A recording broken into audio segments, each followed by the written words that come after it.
The case of missing siblings, Lilly and Jack Sullivan, sit very close to my heart. My children are around the same age, and as time goes by, I can't believe the children are still out there somewhere, with no arrests made, or even suspects named. I feel like it's pretty clear these two children didn't walk into the woods and vanish. At least, I highly don't believe that's what happened.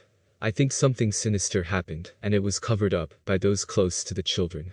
Now, my suspicions have been made even worse, after a neighbor to the family came forward with some very interesting information.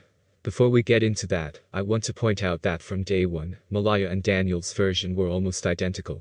It seemed like they discussed what they needed to say to the media. From the silent door, to hearing the children in the other room. However, as time went by, the version from Daniel began to slightly change. Did they know more, and are covering up what really happened?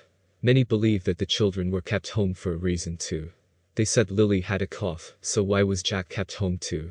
Then it came out that Lilly had a black eye, 2 days before the disappearance.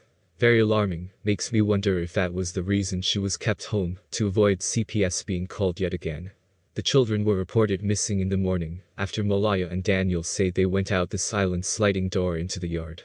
The step-grandmother that stays on the property says she was the last to hear them. But the neighbor gives information that needs to be looked into immediately. Police received a tip on May 8 from someone who described hearing a vehicle come and go from the mobile home throughout the night, before the children were reported missing. A neighbor who spoke to the Globe said they reported this information on May 8.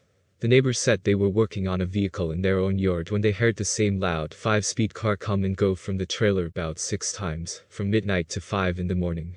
After the children's disappearance, the neighbor considered it important information and reported it to police. This is a massive piece of information, and could lead to a break in the case, as no one in the family ever reported having visitors over, and a car coming to that property 6 times during the early morning hours is a definite red flag.